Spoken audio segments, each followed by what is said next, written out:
Welcome to Voices from the Hill, celebrating the vibrant literary voices of the San Francisco Bay Area. I'm your host, Jennifer Barone, along with Joseph Carboni, owner of Telegraph Hill Books. Each episode, we sit down with a local author to explore their creative process, inspirations, and the unique stories that shape our community. Today we are joined by Bart Schneider, a Bay Area-born novelist, poet, and publisher whose work is shaped by art, music, and California landscapes, from San Francisco's symphony halls to Sonoma's Russian River. His latest historical fiction novel takes us to Paris. In Giacometti's Last Ride, he explores Alberto Giacometti's art and relationships, along with a host of famous artists in Europe, including Picasso. Bart also runs Kelly's Cove Press, supporting Northern California writers and artists. We're excited to hear about his inspirations, his ties to the Bay Area and Sonoma, and the stories behind his latest work. So let's dive in. Bart Schneider, welcome to Voices from the Hill. Hey, thank you so much for having me. We're so excited to have you here. And we're also getting ready to have you come November 8th, Saturday, November 8th, to present Giacometti's Last Ride in person here. So I would love to have us kick this off with a little passage maybe from your latest book. Yeah. I was a little disappointed recently to see that Richard Linklater's, one of his new films, he's got two coming out, but one of them is about the new wave French cinema, and it has a scene in which, I think it's based around the film Breathless by Godard.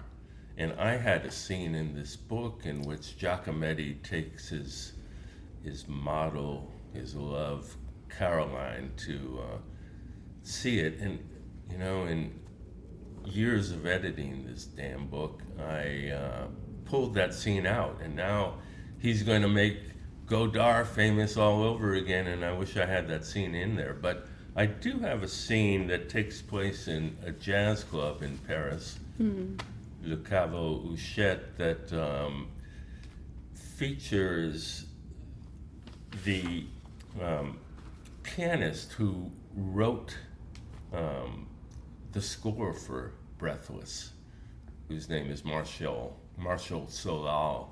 And I'm just reading a section from that scene. Now the musicians, a trio of dignified figures wearing well-fitting suits, return to the stage. There's Marshall, Caroline says, pointing to the pianist. Giacometti studies the young man, a North African with a thick black mustache and an enviable nonchalance. He wonders if Caroline has had an amorous relationship with the pianist and chides himself for the spark of jealousy. Beside the pianist, standing surprisingly close like a wind-bent tree, is the bass violin player, a lanky Scandinavian from the looks of him. The drummer, an older man in cowboy boots and a white suit, adjusts his stool beside the drum kit. He's perched a distance from the others as if in exile. Giacometti wishes he had paper to draw the trio. Without a word, the pianist punches over the keyboard and introduces a familiar tune. Caroline whispers the song title to him, All the Things You Are. He watches the virtuosity with which the pianist's fingers skip over the keyboard. The melody is briefly lost in the percussive force of the pianist's left hand and the cross rhythms he creates. The complex of lines seems like it's executed by four hands rather than two, as the song fractures into dissonant blocks of wizardry before returning to its familiar tunefulness. He focuses on the pianist's right hand, The crisp yet elaborate streaks of melody have the fluency of a Picasso line. Caroline bends towards him. "How do you like it?" she asks. "He's a wizard!" He thinks of his own fingers working a tall lump of clay, a vertical keyboard, and how they operate like this pianist's digits, independent of the mind. And yet he's envious of the pianist's facility. With just his right hand, he can extend an unbroken line seemingly forever, while his left hand provides force, keeps time, and creates a harmonic structure that becomes the foundation for a new shimmering city. The pianist leads the band through an hour of songs that range into wilderness before returning to safety. Giacometti watches Caroline as her eyes glisten and her supple body sways to the beat. This music, with its fierce adventure, is native to her in a way he envies. He adores her. How wonderful. How, he wonders, has this happened so quickly? When the trio finishes their set, Caroline leaps up and greets the pianist and brings the young man to their banquet. He stands to greet the piano wizard. "Marshal Solar," Caroline says. "This is Alberto Giacometti." The pianist bows deeply and says, "It is an honor to meet you, Monsieur Giacometti. I admire your work. I adored your recent exhibition at Galerie May. But you are the virtuoso, monsieur. My work is static compared with yours. You are the revolutionary. I'm only following a familiar script. What you accomplish with your right hand alone puts me to shame. I wish I were able to study with you. Do you take beginners? Maybe then I could learn how to animate my figures. You make me want to start over." "Nonsense," the pianist says. "You are the master." Caroline is delighted that Marshall knows who Alberto is. As the men dive into ardent conversation, she excuses herself. With one eye, Giacometti watches Caroline slither through the crowd, clearly exhilarated by the performance, and stop in front of a young man in a striped suit leaning with deliberate insouciance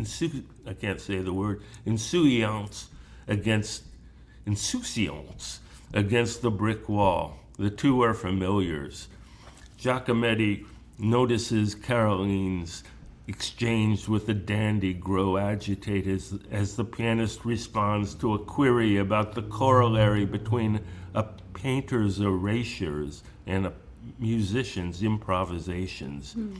"I have an easier job, Monsieur Giacometti. I have no need for erasures.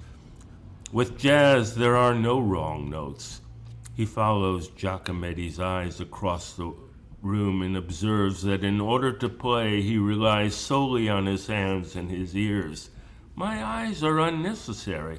I could be a blind man and have the same results on the piano, but you rely on both your hands and your eyes. Your eyes are everywhere. C'est vrai.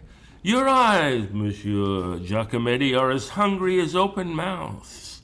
"Exactement," he says, as he watches the arrogant pimp wag a threatening finger at Caroline.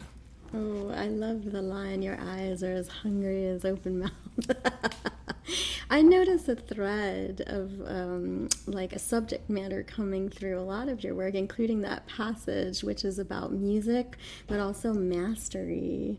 And I was reading about how your father was a violinist for the San Francisco Symphony, and your mother was an opera singer, which to me, like both of those roles seemed like they were masters of their art, their craft. Can you talk a little bit about the importance of music and how that threads through your work? Yeah, I think it's everything. I should correct you. My mother wasn't an opera singer. Oh. She was a want-to-be. Oh. Her voice cracked early, and she she provided the tragic figure, you know. But, you know, music was everything in my house. My father was in the symphony, but he also was in a string quartet that often came and practiced at our house with these old Germanic guys with thermos bottles of milk for their ulcers, but there was just music everywhere, and I grew up kind of in rebellion to all the classical music and fell in love with jazz and played and still play. What do you play? I play soprano sax. In jazz?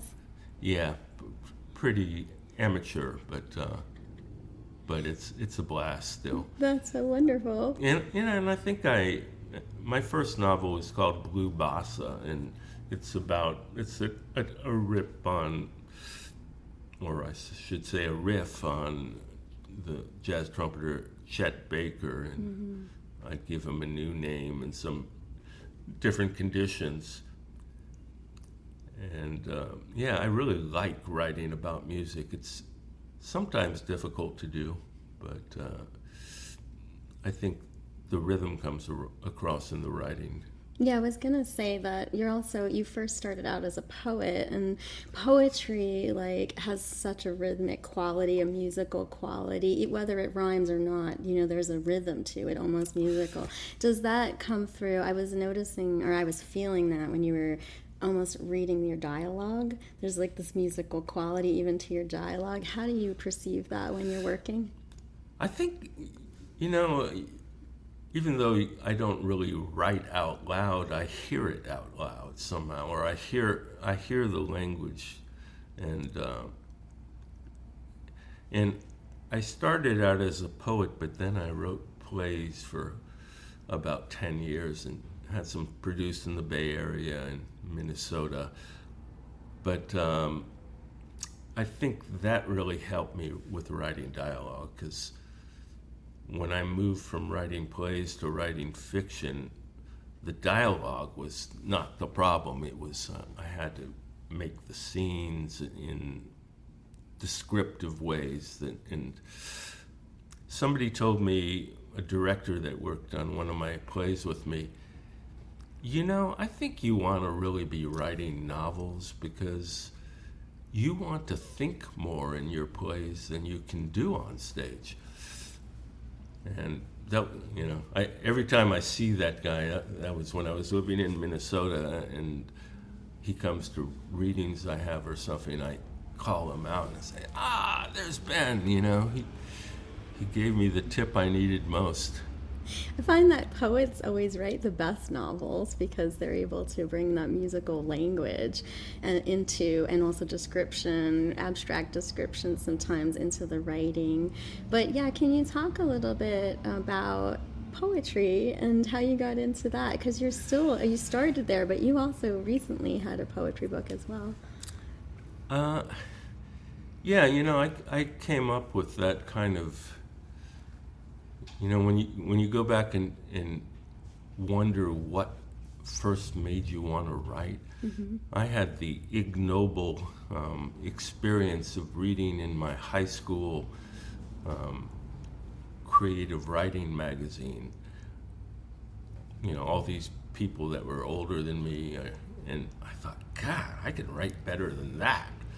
That's what started me writing, you know, and I found out I actually could write, and I joined a college class with the really fine San Francisco writer and teacher Kathleen Fraser, who passed a couple years ago. But while I was still in high school, and it was really inspiring. She was really inspiring, but we met at different people's houses all over San Francisco, and that was a revelation to me to see, you know, to kind of fall in with all these older poets and,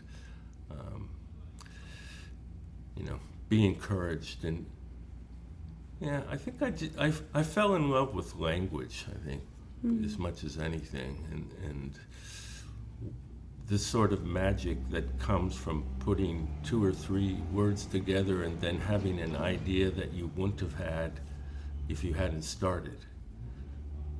you have to dive into the process. And I think I discovered at a certain point, probably more by the time I was writing fiction, that creativity is like a totally renewable resource. It's not something you have to squeeze and hold on like it's going to go away. I mean, if you're too protective of it, then you lose it. But I learned along the way how to be really fluent, and with this book of poetry, which came about with my good friend Chester Arnold, I call him the master painter of Sonoma, which he certainly is, but he's more than that. We had lunch maybe once every week or two, and then the pandemic came, and we weren't able to do that, and we kind of hatched this idea of writing. I'd write poems, and he'd paint pictures of different food, and he'd send me a painting of oysters, and I'd write an oyster poem. I'd write a poem about gefilte fish, and he actually painted gefilte fish. And it went back and forth till we had a book-length manuscript of poems and paintings that is the Daily Feast. But the thing that really got me about that was during that awful time during the pandemic, it felt so good to be absolutely fluent. Everything was shut down, but my creativity was alive. Mm-hmm.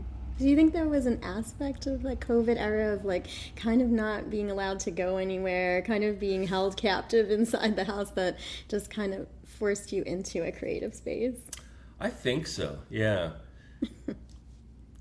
In fact, I wrote two. I haven't really revisited them since the time, but I wrote two serial novels that I posted online, like at least 2 chapters a week, and I didn't know what I just write every day, and I've since been reading a lot of the Yiddish novelist Isaac Bashevis Singer, and realized that he published most of his novels in serial form in the Jewish Daily Forward in New York in Yiddish, and he had 30,000 readers a week, I love Yiddish words because I find that Yiddish words sound like what they mean. Yeah, it's kind of magic, isn't it? It is. I love them. I don't know many, but I do because I'm from Brooklyn, New York originally. But we would just hear it in conversation. But I even if you didn't know the meaning, I felt like you can hear the Yiddish word and know kind of what it meant. Yeah, intuitively. The mood behind the word. Well, going back to the Daily Feast, so was that written during the COVID era? Yeah, it was. It came about just as we were starting to get out again, but our favorite restaurant was in Sonoma was closed. The Swiss Hotel was closed. Oh yes. For 2 years or something. Yeah. So were you making a lot of food? Was the Daily Feast basically dishes that you had from your childhood, I'm feeling, with gefilte fish, or dishes that you were missing? What was happening with that? Yeah, I mean, I do cook a lot, but, and then, you were never going out, so cooking more. And I think the thing about, I was surprised about writing about food is that, you'd think of all things this wouldn't happen, but I found writing about food was very emotional. Yes.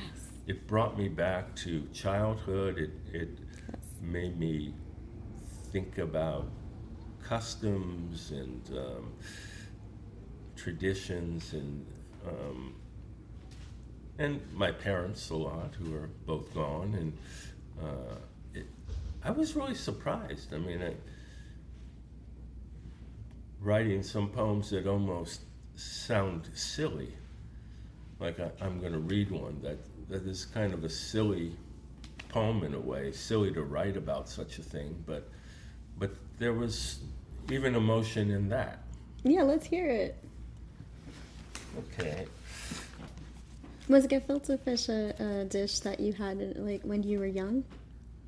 Just at Passover, you know.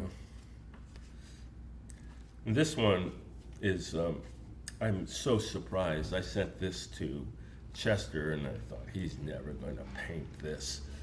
But TV dinners. It's called TV dinners. I once looked forward to them. The freezer held a selection along with chicken pot pies, quarts of lemon sherbet, crusted canisters of orange juice, and half gallons of Neapolitan ice cream. I only got such fare when my parents went out for the night and I was asked to fend for myself. Those were the glory days, which began when I was 10. Some nights I knew exactly what I wanted. On others I'd line the kitchen counter with my options: fried chicken, Salisbury steak, turkey with stuffing. The vegetable medley was colorful.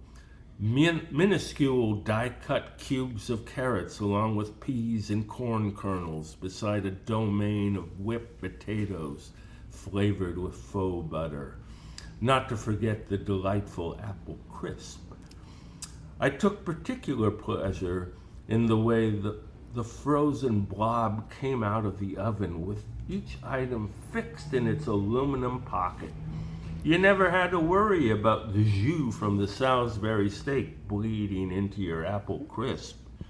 I saw this as an example of advanced science at work. The proper protocol for ingesting your TV dinner was atop a TV tray in front of the television, but I came from a family that prized its etiquette, so I sat my aluminum plate on an actual china plate and chowed down at the Formica kitchen table as the red radio blared baseball. You have no idea how much I loved that poem. It kind of gave me a poetry prompt, I think, which is to write about like a food that you wouldn't normally think is like pleasurable, but brings some kind of pleasure. I loved it. Yeah, I think food, like you said, brings in memory, senses, culture, history. You can really go deep on that one subject, but I think that's part of what makes poetry important, which is finding beauty in the daily, every day. And I love that this is called the Daily Feast. Can you speak a little bit about that? Like as a writer, as a poet, as a playwright, all these things. Where are you finding beauty in unexpected places? Well,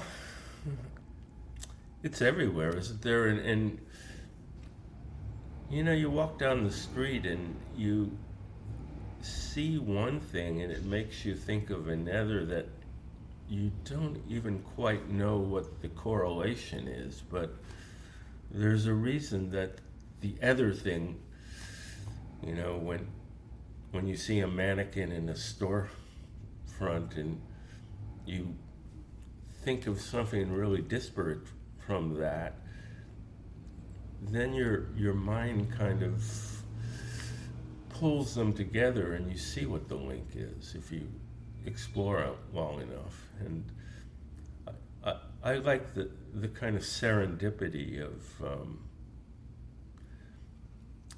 maybe just getting three words that work together and suddenly, okay, there's a poem coming.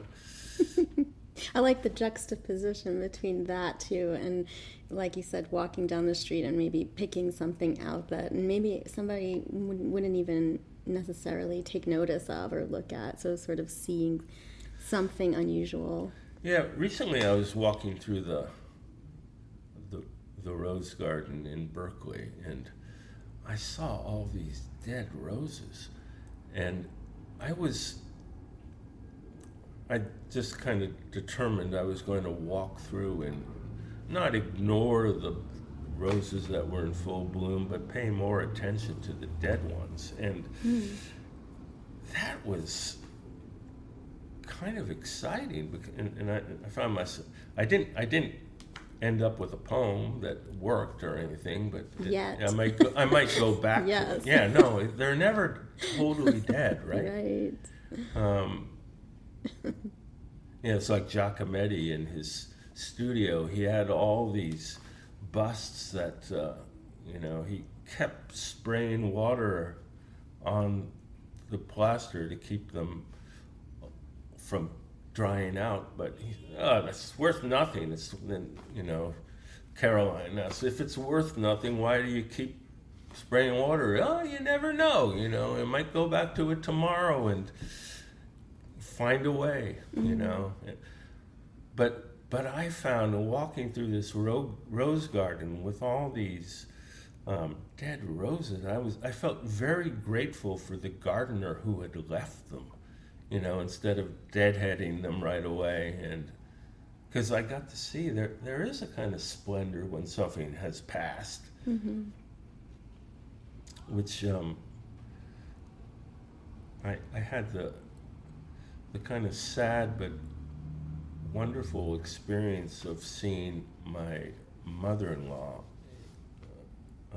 about a month ago, who had just died, laid out on her bed in a flowered dress in her home in Provence.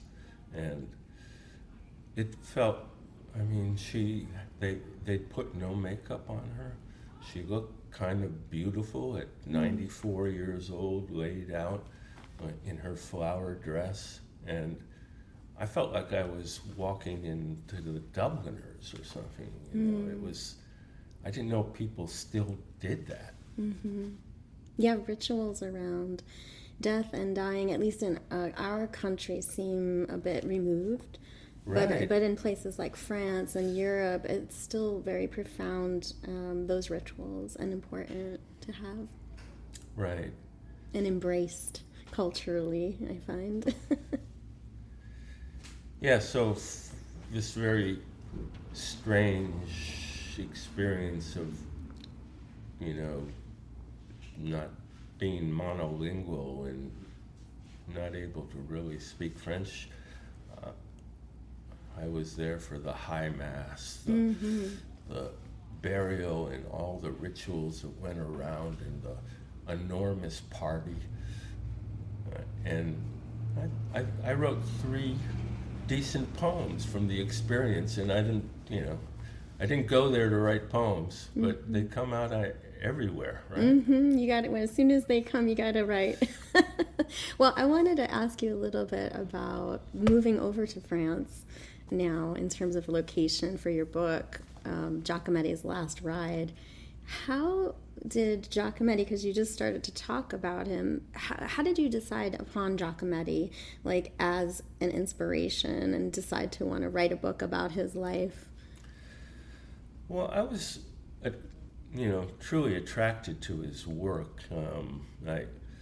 I was even a little scared of it because there's a kind of monumental isolation to it, and I've wondered if it says something about me that I fell in love with this work, but and then I was kind of fell in love with the character I got to know as I did research, and how obsessed he was with getting it right, which at first I thought was more akin to perfection, but I think it's really his obsession with being authentic. And that's something I really value in creative work, is finding out where where the line sounds false, where the scene, like I told you before that I pulled out that scene of Giacometti taking his model lover to see Breathless, a bout de souffle, because it felt like, oh, that's kind of canned, of all films to take her to, even though it was right of the period that I was writing about. It seemed too easy. And so then, you just kind of have to go through your work and see, is that a little canned? Would it really have been? And that's the editing process. And Giacometti seemed like he was constantly, he'd go to help set up a retrospective he was having of paintings and sculptures that other people owned, and he started painting on them, and his on top of them. Yeah, if there was anything he could change and he wanted to change, and his gallery owner said, you can't do that. Somebody else owns that. Right. But he saw something that he wanted to change, and it wasn't quite right. It wasn't authentic. So I really valued that, and then I was really drawn to the story of Giacometti and his last model, Caroline, who he met in a brothel and fell in love with. And they had a very devoted relationship. It was tangled up with pimps and all kinds of trouble in her gambling habits. But it brought him late in his life to a new level of inspiration, I think. Can you talk a little bit about that? Because there's others, artists like Van Gogh also who had some torrid affairs and relationships that affected his work. But I think that's a theme in this book too, where the romantic relationship is also like a co-collaboration with the artist creating their work. Are there parallels like that in your life as well? Well, I fell in love with my now wife, and I wrote some poems really quickly. And and I dedicate this book to her, to Katrine. And I think she's really a big part of this book for me, because we took several trips to France and to Giacometti's hometown in Switzerland, and she did things for me like there's a Japanese model that appears in the novel called Yanahara, and Yanahara wrote a book about his time modeling for Giacometti. He wrote it in Japanese and was translated into French, and she translated it for me into English. But when we were in Giacometti's hometown of Stampa in Switzerland, Katrine could speak enough Italian to, we met several people that knew Giacometti. They were children at the time, but he was in this little town, was a huge legend, and he came back all the time. And so she could get stories for me, and I don't know, I really felt like the two of us took the Giacometti journey together. Did some of those stories wind up appearing in this book? No, but they informed my sense of him as a whole. There wasn't really a place for him. What one guy who had been a school teacher said his mother owned the cafe across the street from Giacometti's house, and he was supposed to do a drawing for school the next day, and he asked Giacometti, who was sitting in there, if he would do a drawing for him. And Giacometti did this trees or something, and the kid brought it upstairs to his mom, and she said, "Oh, this is junk," and she tore it up. Wow. Little did she know. Yeah. I didn't try to force that story into the book because it didn't apply, but it was nice to know, and Well, Chester Arnold's artwork, first of all, the book, Giacometti's Last Ride, is so gorgeous, the way it looks and it's printed, and it has Chester's artwork going throughout. Can you tell me a little bit about Chester's process? Because this work is obviously about famous artist Giacometti. Was there like something special about Chester's artwork going throughout this book? Was he inspired by Giacometti also to pull some of that style in? Yeah, How did it work? I think Chester is really inspired by Giacometti, and well, he says such wonderful things here in his artist notes. But His style, like his creative visual style in the drawings, the paintings in here, kind of has that feeling of Giacometti, like a little bit of that. Is that natural to his art, or did he pull that in? I think he really took a departure for him, and he's a really good friend, and he's a really fine artist, and I was sensitive, tried to be sensitive about, Chester, I don't want you to illustrate this because you're not an illustrator, and I wouldn't presume to ask you to do that, but if you can respond to anything in here, I did ask him if he could paint a deux chevaux, which is the car on the cover of the book, and it is just such an absolutely gorgeous painting. It is. But I said, if anything in here works for you and you want to do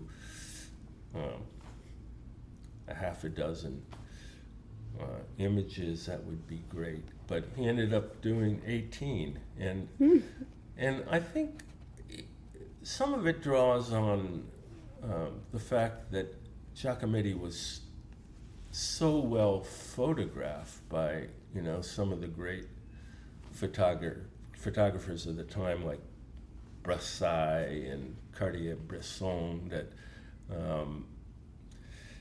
there's just a world of photographs of Giacometti and his milieu in Paris of the 50s and 60s, that he probably drew off some of that, and I mean, they're not like paintings of photographs or anything like that, but I think some of the photographs were inspirations to him.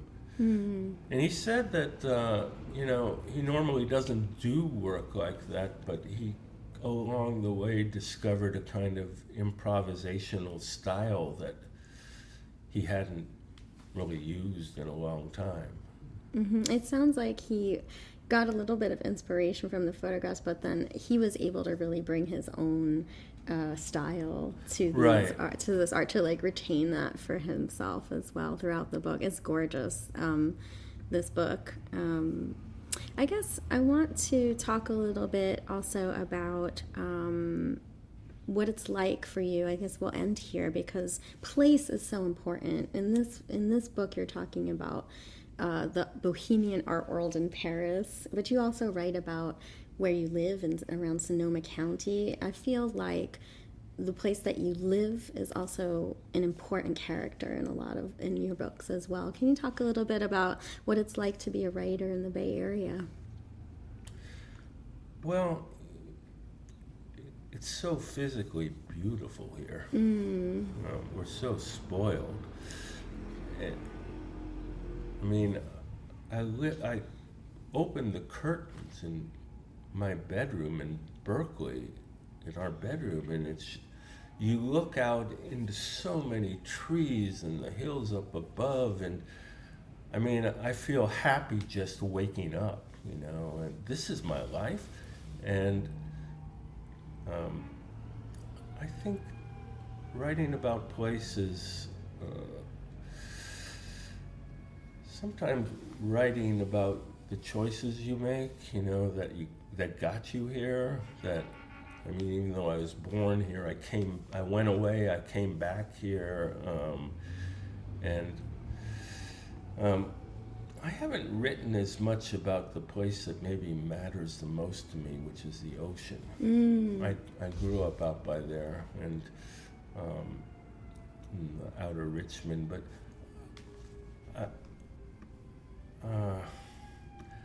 I think maybe aligned with writing about place, I think what's really important to me is kind of writing physically, and I feel like that's how I got into Giacometti, is kind of getting a sense of what he was like physically, with plaster dust attached to him everywhere, and even though he was elegant and always had a tie on, and when I could get a sense of what he might have felt like in his body walking through a Paris street, then I felt like, okay, I could begin to write about him.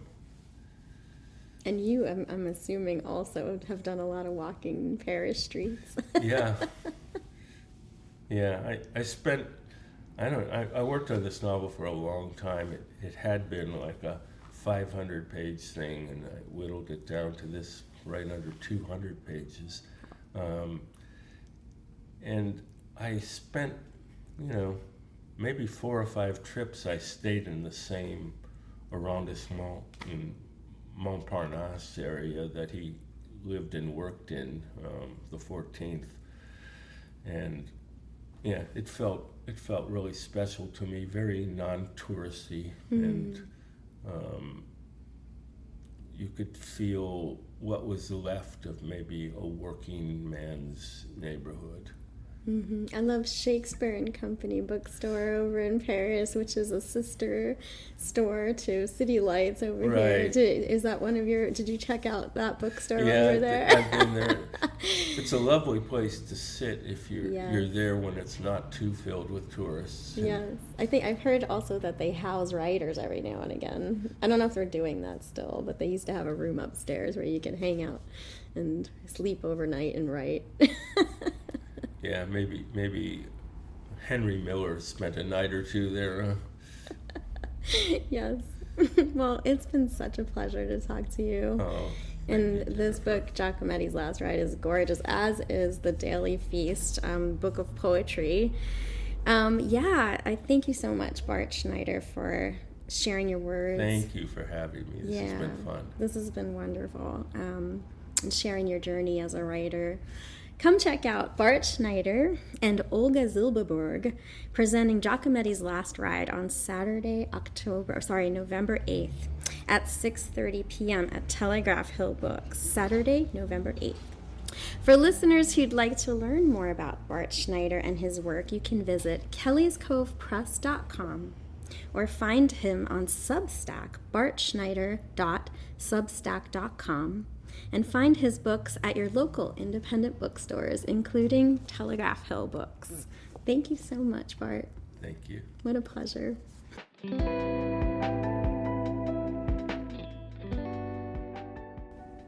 This podcast is brought to you by Telegraph Hill Arts and Literature. If you enjoyed today's episode, please follow, subscribe, and leave us a review. Visit tellhighlit.org to find out about our local events such as author talks, writing workshops, and more. Consider making a donation to support our public programs. If you're a Bay Area author interested in being on the show, we'd love to hear from you. Reach out to us at submissions@tellhighlit.org. Thanks again for tuning in. I'm Jennifer Barone, along with Joseph Carboni at Telegraph Hill Arts and Literature, and this has been Voices from the Hill. Until next time, keep reading, keep writing, stay inspired, and come visit us at Telegraph Hill Books in North Beach, San Francisco.